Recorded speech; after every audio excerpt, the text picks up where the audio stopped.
for the girls and women who are talented, passionate, and driven. For the girls and women who get excited about solving problems using numbers. For the girls and women who are drawn to cars and want to know how they work. For girls and women who want to save the planet through technology. For the girls and women whose passion for something comes easy when their career does not. We see you and understand your interests and desire to make a difference pursuing a career in science, engineering, technology, and math. We are Trailblazers Live. Our mission is to create meaningful videos and content that inspires STEM pathways, empower new possibilities for future career pathways, and connect powerfully with women and girls everywhere for an equitable future. We are ridiculously committed to connecting problems of tomorrow with the people who need to solve them. We are calling you forth to join us. Sponsor us and subscribe now. We are for the girls and women, and our future is waiting.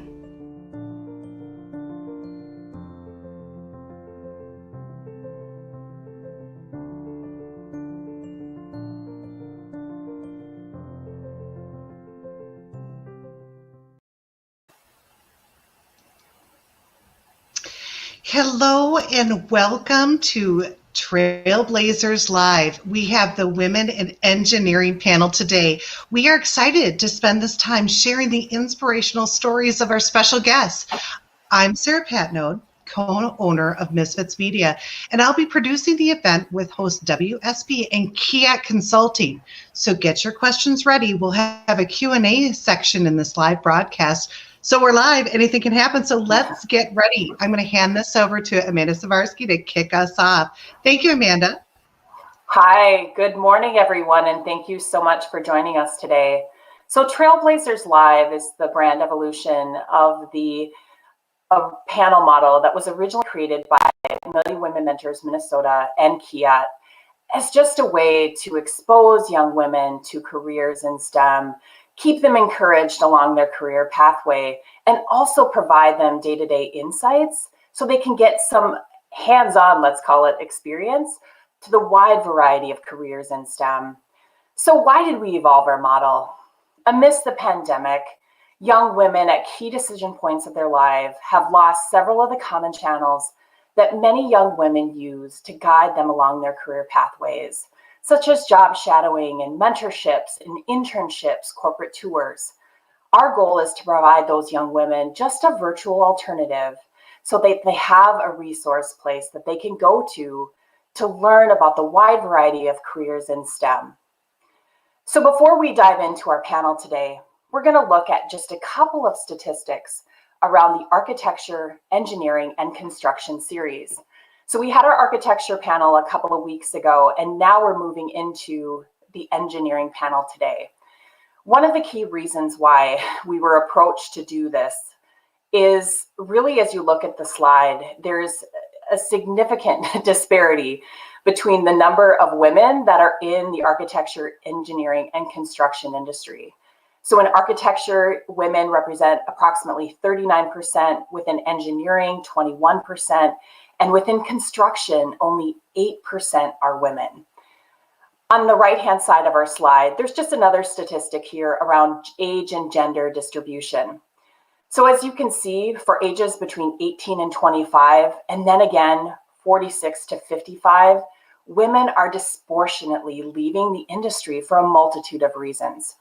So our purpose here today is not only to encourage young women to pursue careers in architecture, engineering, and construction, but also just to advocate the wide variety of community and unity of programs, organizations, and individuals that are completely united to bring more women into the AEC space. So without further ado, I'm going to hand the mic over to our guest moderator today, Darian Leedy, and she's going to take our panelists through today's questions.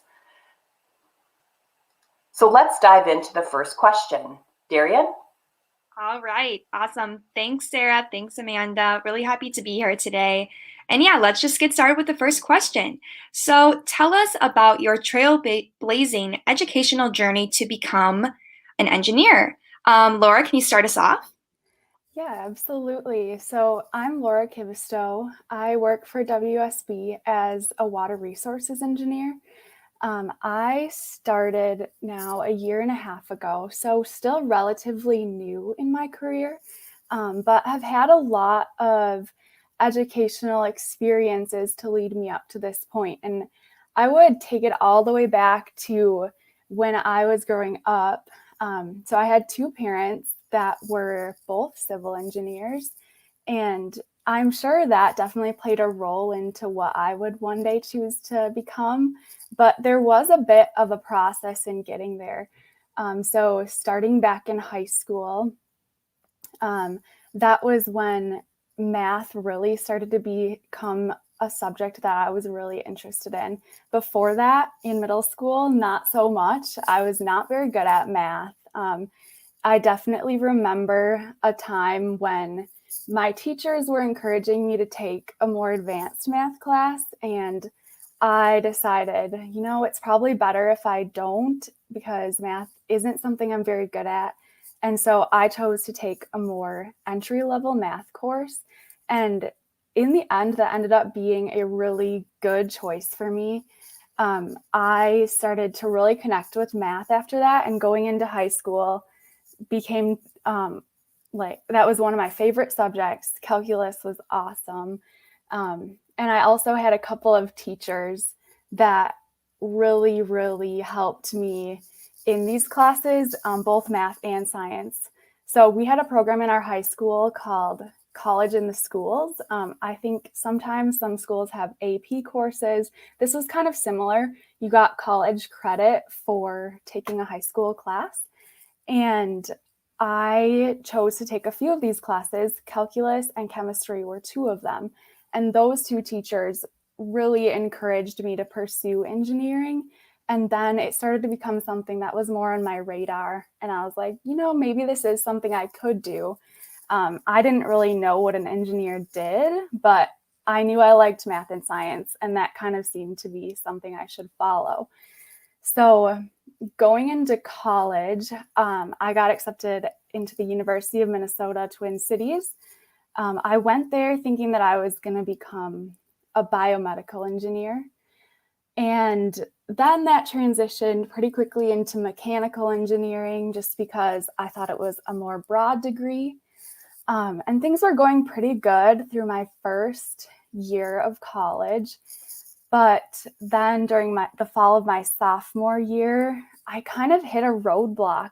There was a class that was really hard for me. It was computer coding, C++, and I ended up making it about halfway through the semester, and I had to drop the class. It just was something that was really hard to wrap my head around. And unfortunately, I needed that class to become a mechanical engineer. And so I remember that conversation so clearly with my advisor. I was just like, what do I do now? I don't know. And they were like, let's look at other options. Mechanical engineering isn't the only path. And so we kind of talked it over, and I ended up seeing environmental engineering in the list of courses or of degrees that you could get at the University of Minnesota. And right away I was like, I want to do that. That sounds really fun. I really love the outdoors, always have, and the job sounded like it would align with my interests. So I decided to start taking classes towards that major, and ended up graduating with that degree in 2019. Classes were a lot more fun. So I would say that was my big takeaway from school, was don't be afraid to speak up when something doesn't feel right and make a change. You're not locked in. There's always room to move around and find something that you do really enjoy learning about. And it makes a big difference. School then becomes really fun. Other things in my educational journey, I would say my internship, that was something that was super transformative. And I always heard it, like, you want to get hands-on experience. Classroom knowledge is really valuable, but also then being able to apply it in the field is so great. And so I ended up getting my first internship in environmental compliance. So it was a construction internship, or construction observation, I should say. So I was out on the job site for 2 summers after my sophomore year and junior year of college. Really lots of really great learning experiences. It put me in very challenging situations, but I learned to get through them, and it definitely grew me as an individual. And then I think the final piece of the educational journey would be I did a study abroad program during my senior year that was from it was 3 weeks in January, and we went over to Tanzania and designed a water distribution system for a rural village in Tanzania. And that just applied, or I got to apply all of the knowledge that I had accumulated in college, and then actually work on a real engineering project. And that's when I kind of started to understand what engineering is and how it is project-based, and you get to work on really cool problems and help to solve them. And it made me very excited to start my career. I think that kind of summarizes where I've been and how I got into this position now.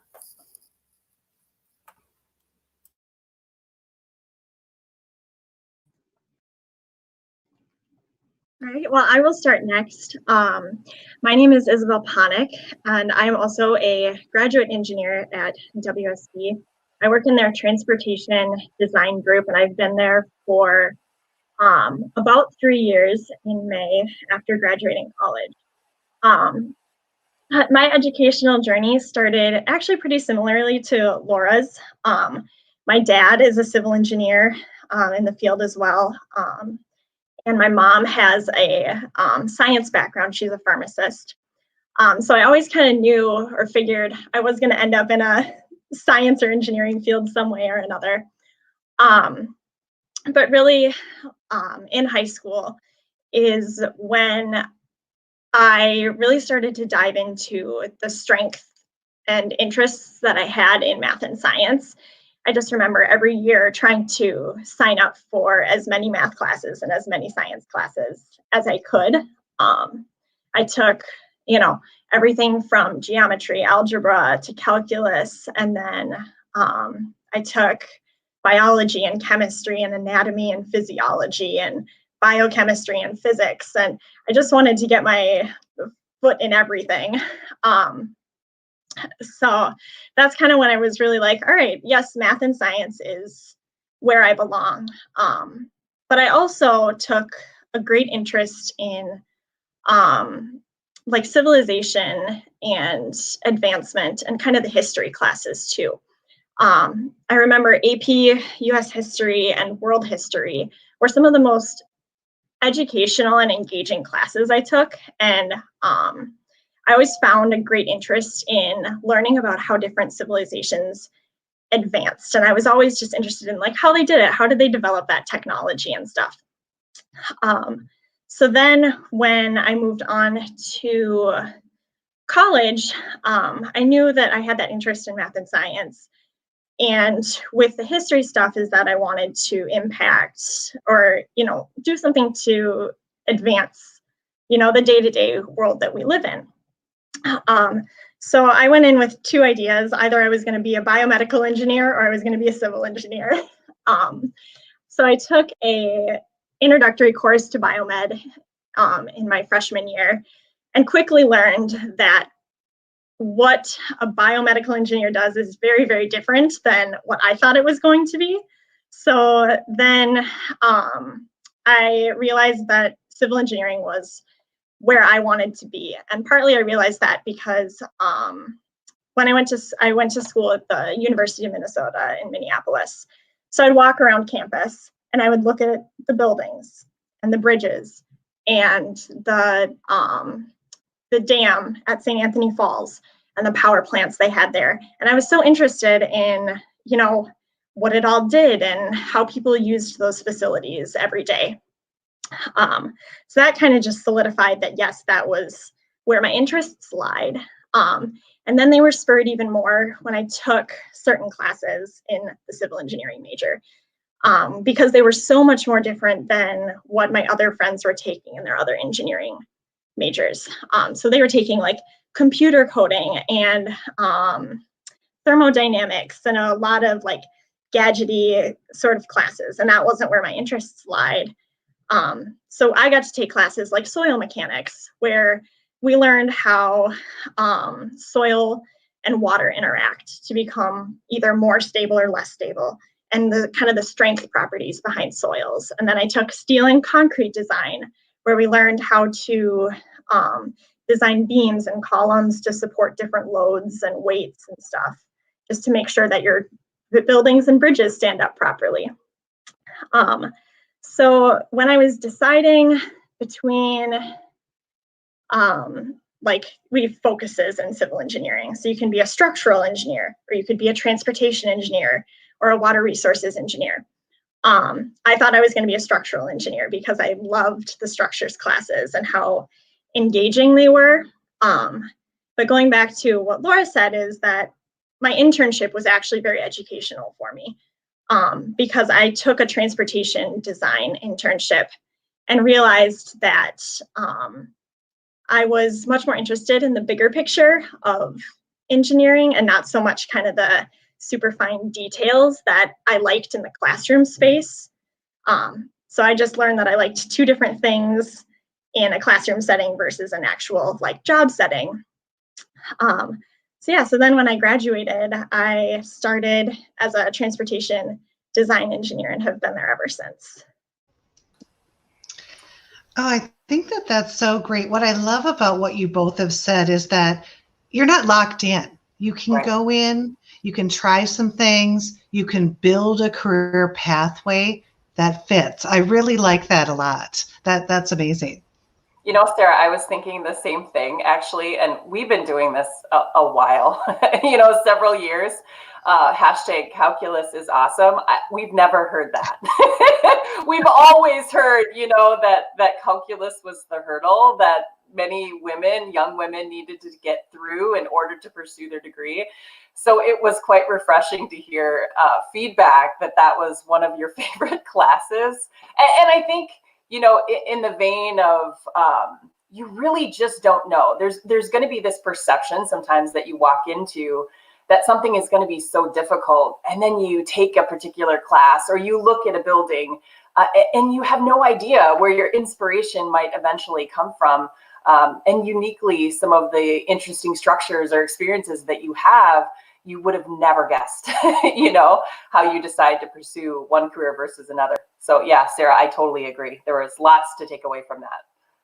All right. I have one point to that too. Just a lot of times you'll hear a lot of people around you say, this class is so hard, and you'll start to believe them. And I remember that was the case with like organic chemistry. Everybody says it's the hardest class you'll ever take. And I went into it thinking that like, wow, this is, I don't know. And then it ended up being totally fine. And I think sometimes it's good. I mean, maybe those perspectives do then cause you to work harder because you're like, well, I know this is going to be hard, but it's also good to remember to go into everything with an open mind, that it might not be as hard to you as it is to other people. It's about what your strengths are. Yes, totally. Well, thank you too for sharing your stories. Just wanted to say before we move on, my dad is also a civil engineer. So that's kind of a coincidence between us three. However, I did not think calculus was awesome, and I'm way more like art brain thinking, which is why I do things like this. So yeah, let's move on to the next question.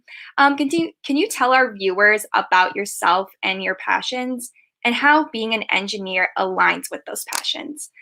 Isabel, should we start off with you? Yeah, I can start. So I am 24 years old, out of college for about 3 years now. I live in Minneapolis, Minnesota, kind of right by the lake. And I enjoy, traveling, hiking, being outside, dancing, and frankly, civil engineering.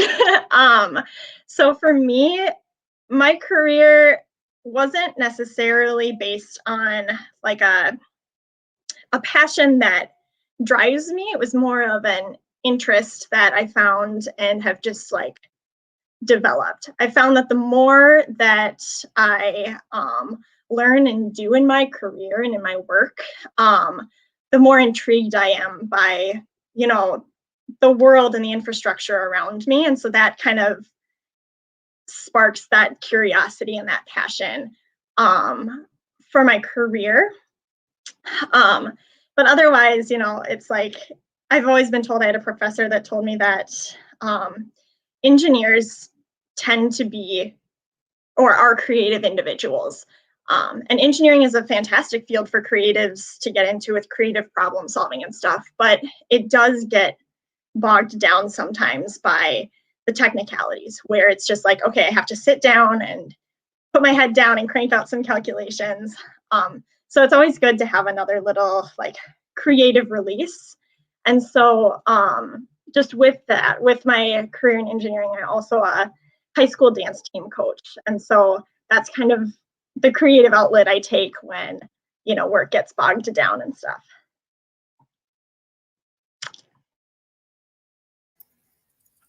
I am also 24 and I live in the cities here in the Plymouth area, so just outside of Minneapolis.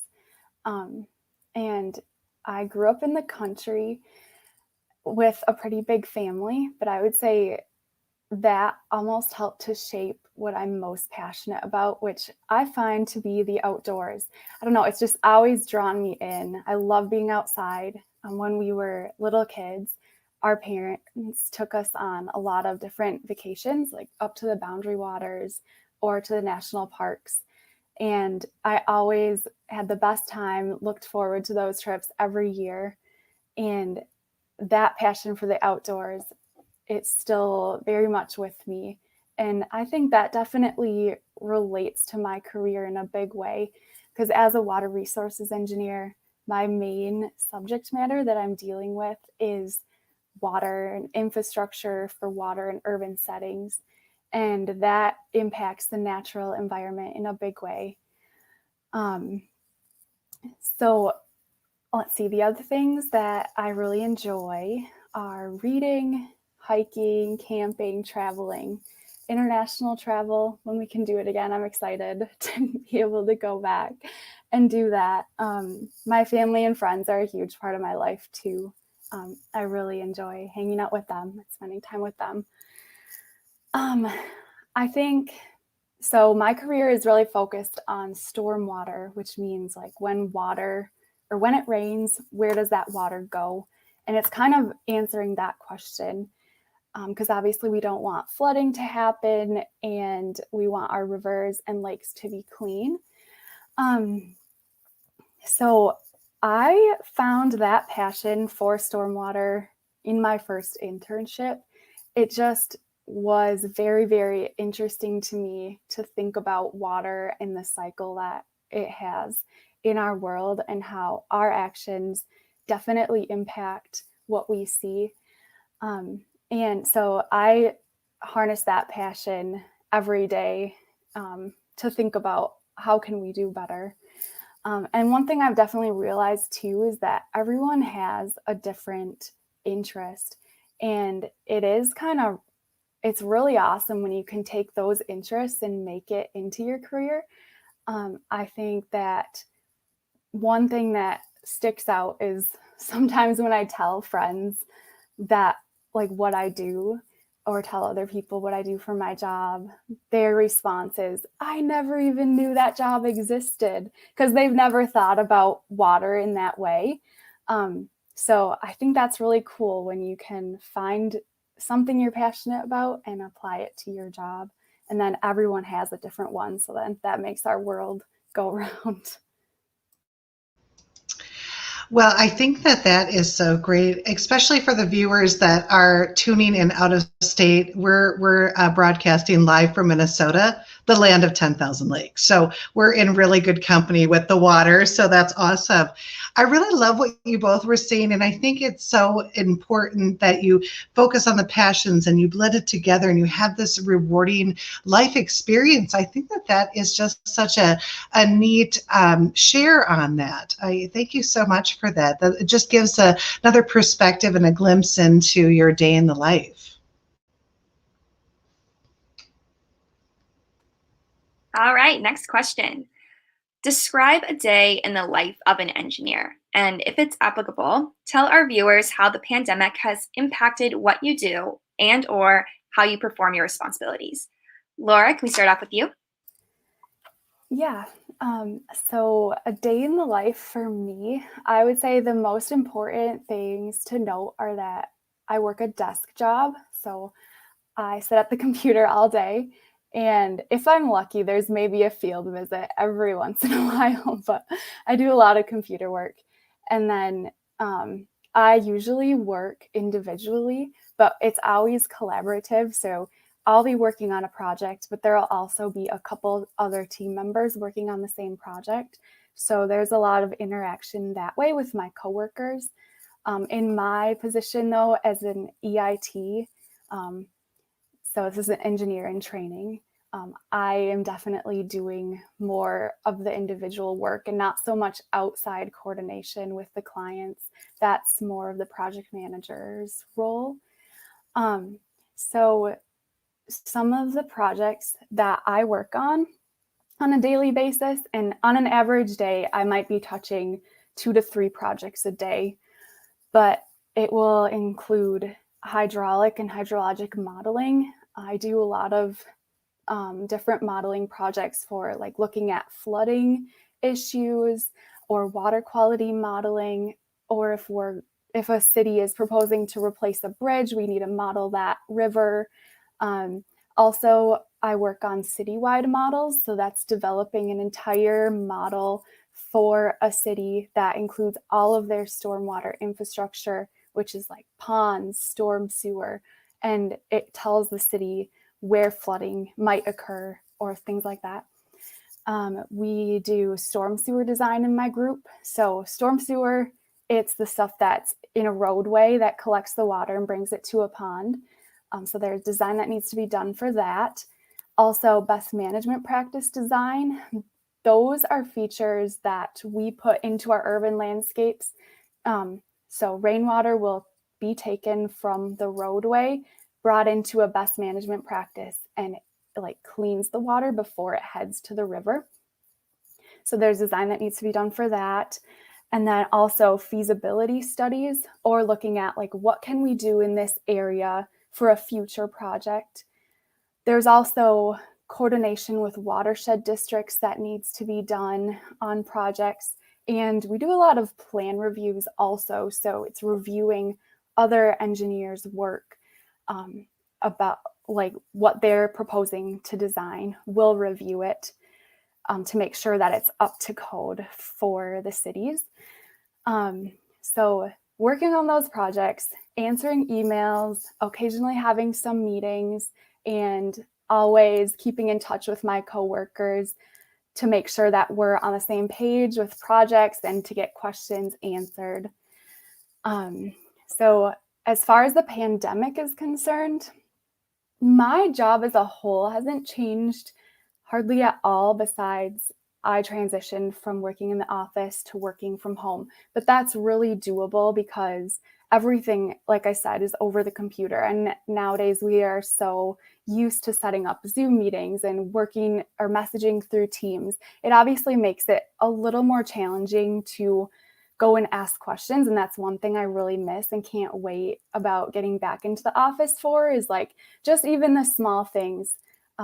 Like when I first started, it was so valuable even to just be around my coworkers and hear them talk about their projects, even if I wasn't particularly asking them a question that I had, but to hear the dialogue. It helps you learn the language that's used in your job. And so that's one thing that I do miss working from home and that the pandemic has changed. And the other thing I would say is that it can be more solitary working from home with the pandemic. you do have to make more of an effort of the connection with your coworkers. I think a lot of people are feeling that though, so that's not just my job. Yeah, Laura, I agree with you. I do work a desk job very similarly to Laura, and so not much has changed with the pandemic for me either. The biggest thing is just kind of creating that communication and reaching out to coworkers over Teams or over instant message, over meetings, and just not being afraid to ask questions or have them, sit down in video chat and just even talk about the project you're working on or what they're working on and stuff. But yeah, so it does take an effort to kind of get out of that isolation a little bit. But otherwise, I mean, there's plenty of other stuff in civil engineering that's not just necessarily a day job. There's field engineers and stuff, but even though both Laura and I do work desk jobs with engineering, I work on stuff very different from hers since I am a roadway engineer.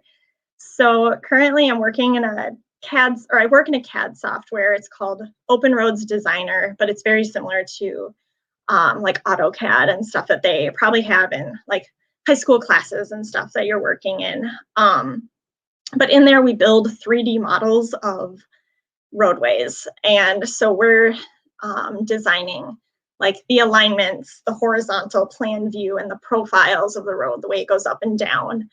And then we're taking a look at, cross sections, like essentially determining and helping with water resources is when it rains, how do we get the water to where it needs to go and keep it safe for like road or cars to travel on it. So one of the big projects I'm actually working on right now is kind of just has my sole attention just because it's a huge project for the Minnesota Department of Transportation. But as a roadway engineer, we could be working on, 5 plans at once. It's just right now, my focus is solely on one, and we're using the 3D software or the design software to create a 3D model of this interchange project where we're taking a 3-mile segment of just 4-lane highway that's signalized and grade separating and those signalized intersections so they become interchanges with bridges and items like that, just to help increase the flow of traffic or increase the flow of traffic and the efficiency of traffic. But the interesting effort with this project is that we're working on creating not necessarily an even more efficient roadway design for future use, but we're also transforming the technology that we use as engineers, because typically we create paper plan sets that are, thousands of pages long that tell the contractor how to build the project. But instead, what we're doing now is we're 3D modeling the whole thing, and the goal is to just give the contractor the 3D model, and they can, plug that into their construction equipment and get, all the grading right and stuff, and just be more efficient with that process.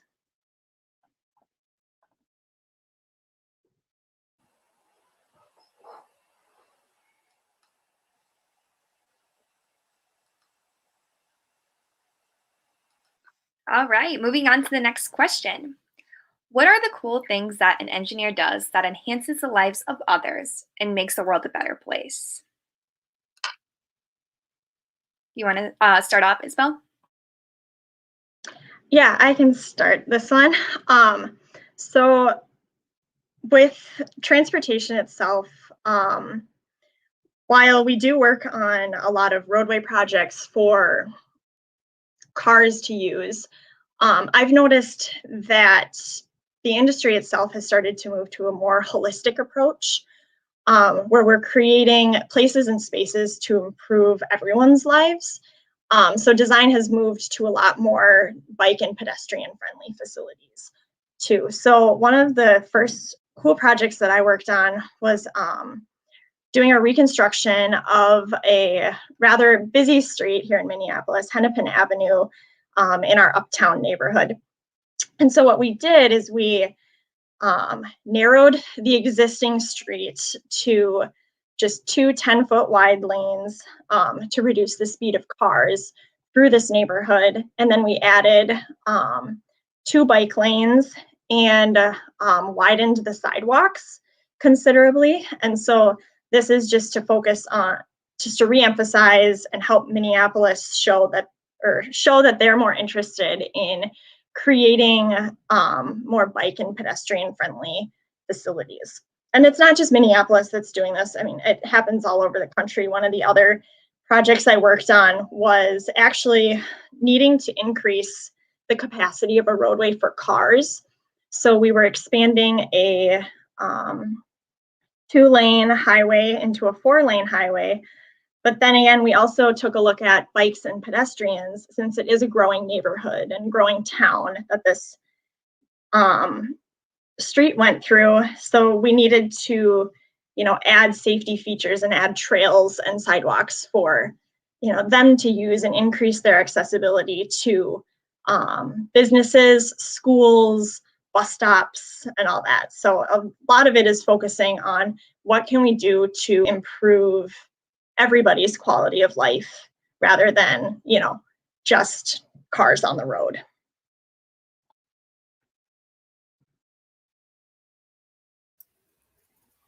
What you said about improving quality of life, Isabel, I totally agree with that. I think an engineer really does touch or think about all of the things that we see and use around us in our daily life, whether it be the roads and trails like Isabel was talking about, or for me as a water resources engineer, we're thinking about water.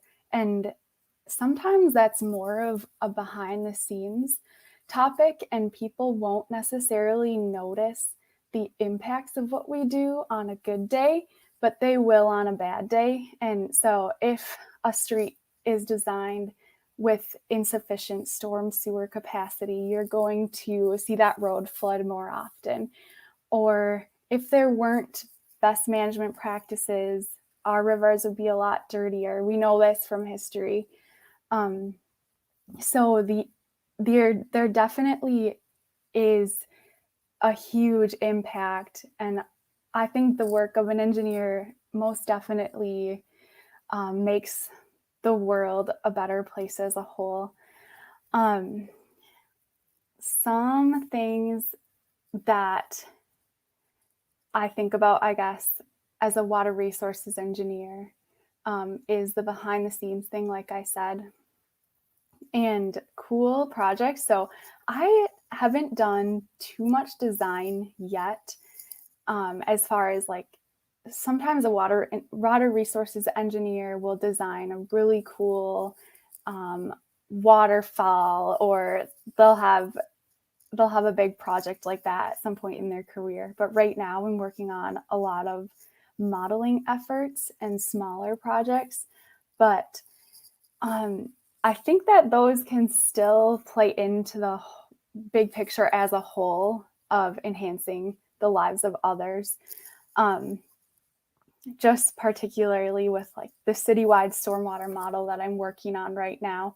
The city that we are doing the project for will be able to use that model in their design efforts in the future to say, we need to add a best management practice in this location to reduce flooding for these people. And that will ultimately increase the happiness of those residents in that area, etc. So my role right now is extra behind the scenes, but I think there still is definitely an impact that I see. Yeah, I have a couple of comments. The first one, my dad is a wildlife biologist, and so I don't remember the exact quote that you mentioned around, people will definitely notice what your role on a bad day. But my father is somebody who would always comment about how ditches were being used in terms of the types of plants that were there and or water, having to do a lot with the storm runoff that you've been talking about. So there's a lot of dots that are connecting for me. And I think to go back to another quote around, that your friend didn't know, right, that there was a career in that.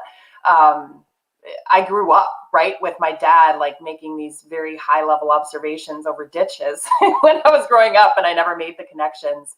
So that's a really cool perspective. The other, and this is more a comment, but maybe even a question, is you mentioned the EIT. I think you said engineering training. I was just curious if you have, maybe 30 seconds for our viewers about what that is.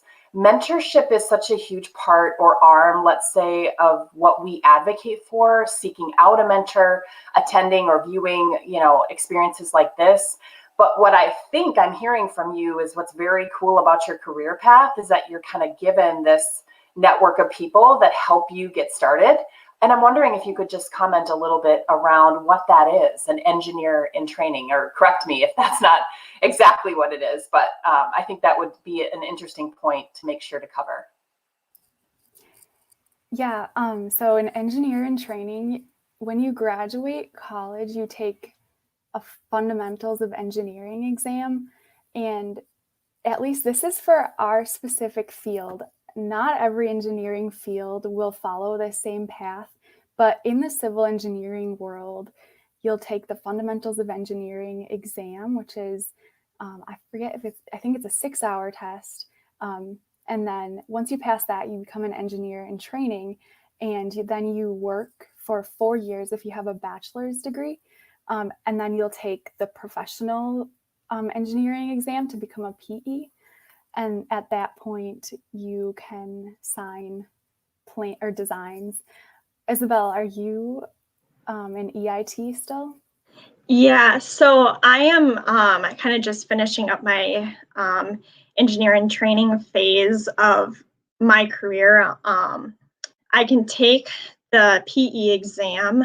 I'm actually taking it this spring, hopefully, but then in about a year, I'll actually be able to be officially licensed. And what's interesting about civil engineering is you need to be officially licensed to sign plans, because what we're doing has such a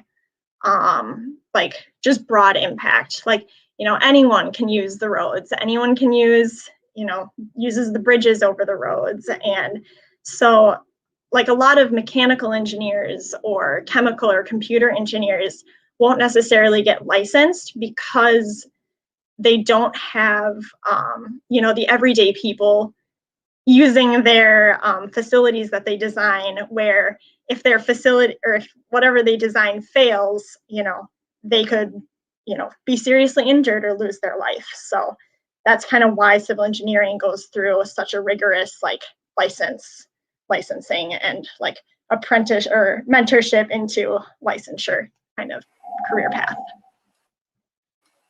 And during the period where you're working as an EIT, you're working underneath a professional engineer. So that's kind of that mentorship piece that you're talking about. You're working directly with someone who is a professional engineer and is kind of training you to become that one day.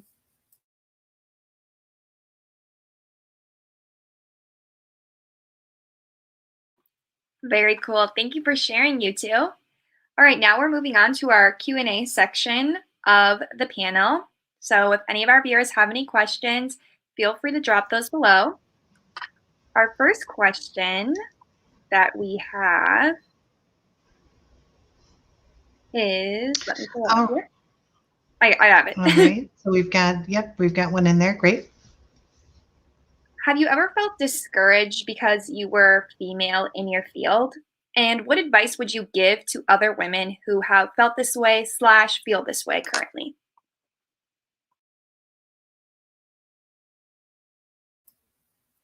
I can take a stab at this. So for sure, there are times where where I have felt definitely discouraged. I remember one specific story. So the first summer of my internship, I worked on a construction site. I think I briefly mentioned that before. I was the environmental compliance person for that job site. And thinking back, it's pretty crazy that I did go through that experience, and it was really transformative in a lot of ways.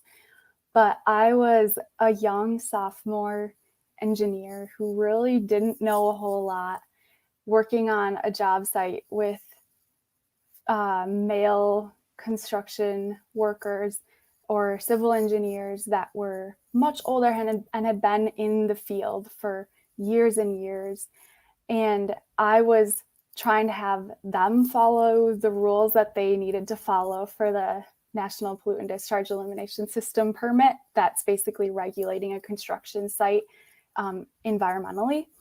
And there were so many hurdles to jump over and ways to learn to talk to them. And I remember feeling that discouragement, like, wow, I don't know, this is really hard. But at the end of the day, it was a great learning experience, and I wouldn't have changed it. And I think harnessing that feeling of being uncomfortable almost helps you grow in a lot of ways, pushing yourself.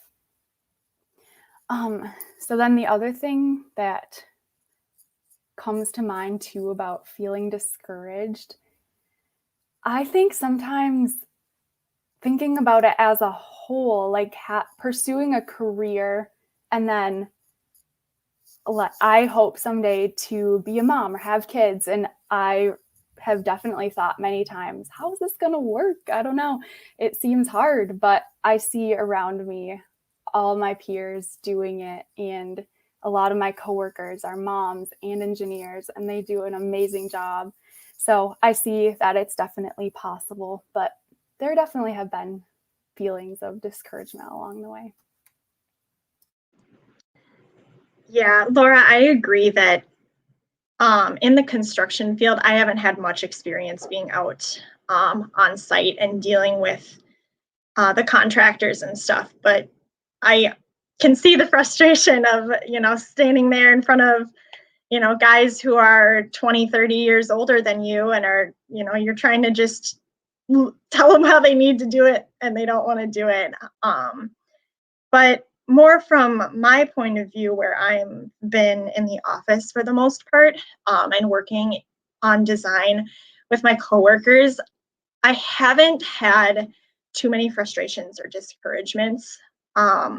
It's a little puzzling to sit in a room and be like, I am the only girl in here, and okay. But I think it's just something that it's what it's like for now, but the industry is changing. Because if I, have those feelings of puzzlement or whatever, I've had a lot of coworkers actually reach out to me, a lot of male coworkers reach out to me and ask me, what is it like being, a woman in this industry or in this, and so I think that a lot of it is building relationships with the people that you work with. I think a lot of people don't know how to, they want to help. They want to, get people on and just, feed hungry minds, but, they don't quite know how to not make you feel discouraged. And so I think the biggest thing is just creating a relationship with one of your coworkers who can help be your advocate, or that you can have tough conversations with it, whether it's a coworker, or a friend, or a schoolmate. But yeah, just being able to have those tough conversations and helping people understand your discouragement when it happens, and trying to find a solution for it. I would totally echo that too. I think that everyone really wants to be supportive of each other, most people at least. I mean, I rarely have had an experience where I didn't feel that, and it didn't matter if I was surrounded by males, like in the classroom setting or whatever it was. Everyone always really does want to help each other, and that's really cool to feel.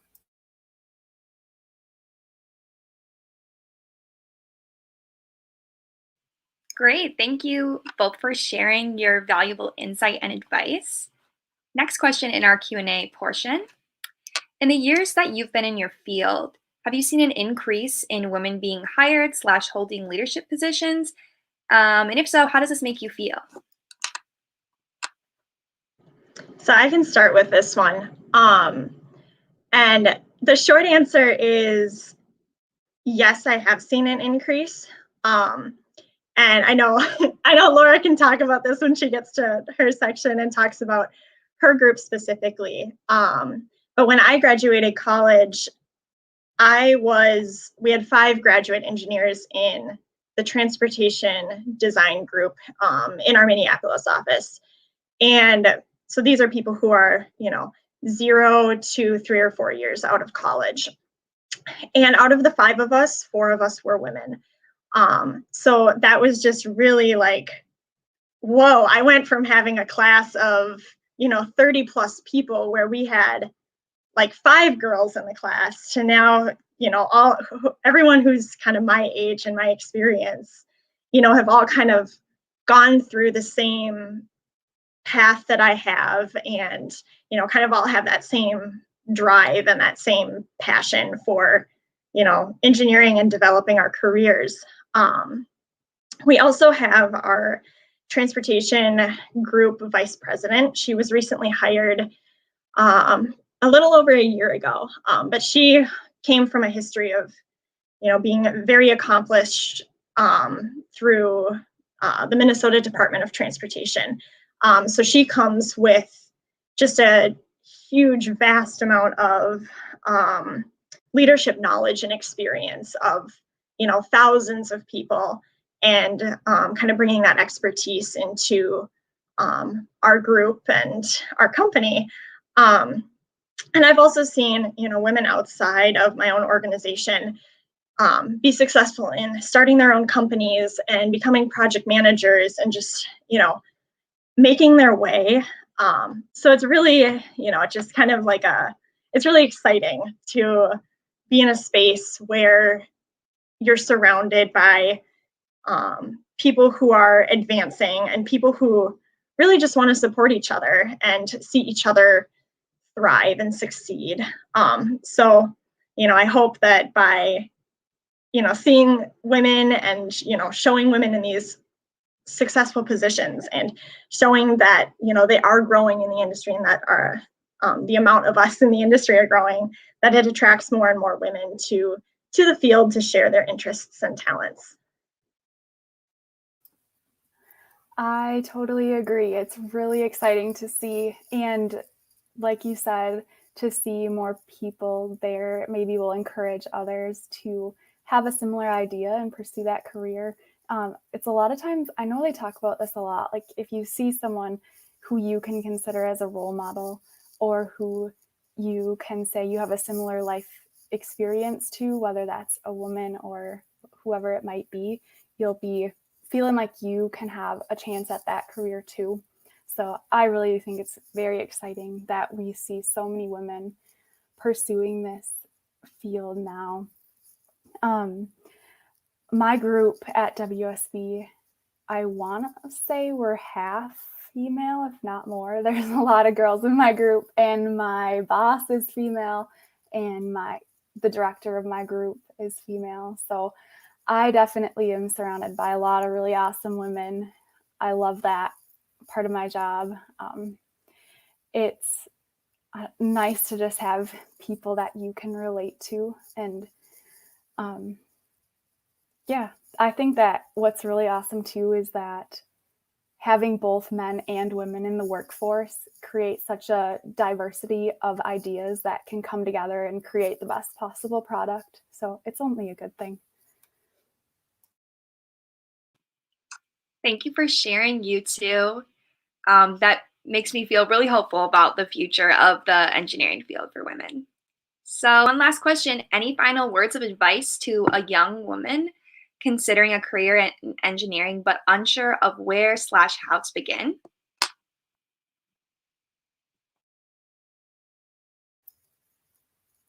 Definitely go for it. You won't regret it.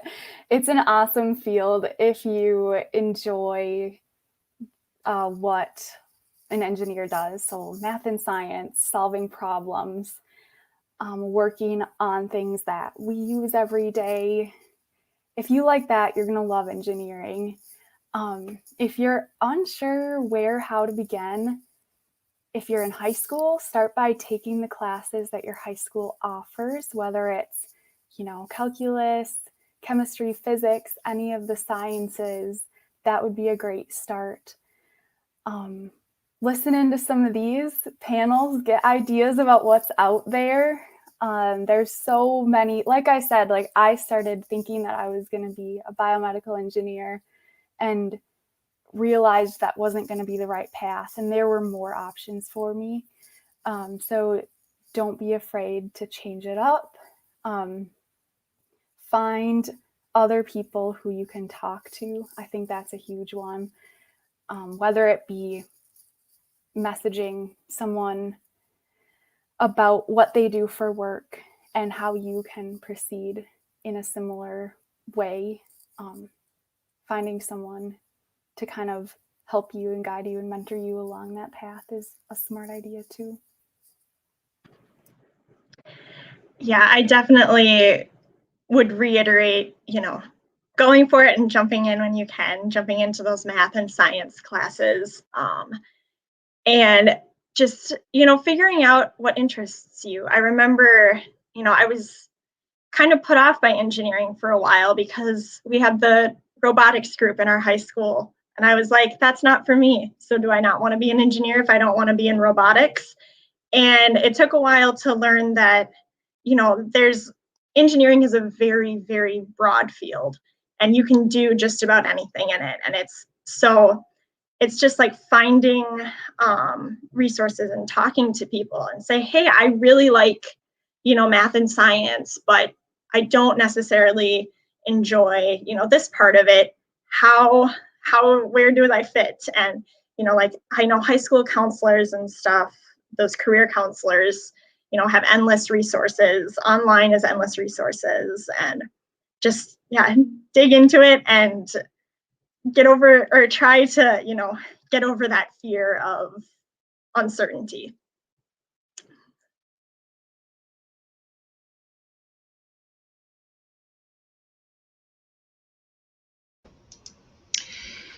Thank you so much. It has just been wonderful to spend this time with both of you.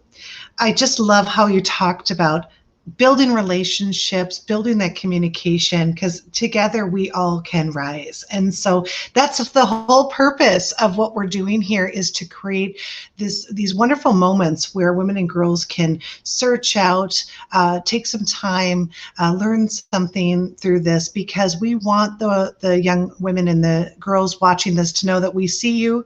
We are here for you. We want to connect with you. So Amanda, I wanted to see if you could share a little bit about this slide here and how people can connect with us. Yeah, absolutely. So as you can see here on the screen, we've got really two primary channels of communication out to the digital universe: Million Women Mentors Minnesota, and then of course our Trailblazers Live profiles across social media. So like us, follow us, and stay tuned to some upcoming panels that are going to take place through the end of the 2020-2021 school year. If you are an inspiring young woman in STEM and you have interest in being a future panelist, or submit your ideas to us, you'll notice on the right-hand side of the screen there, we have TrailblazersLIVE at kiat.com if you're looking to get in touch with our team. I want to say thank you so much, Darian. Thank you, Isabel. Thank you, Laura, for sharing your stories. Trails blazed. Good luck, everyone. Have a great day. Yes, and thank you to our host at WSB and Kiat. We will have this ready on the replay, so you can watch the YouTube and on the Facebook, and share, like, and share. So thank you all, Trails Blazed.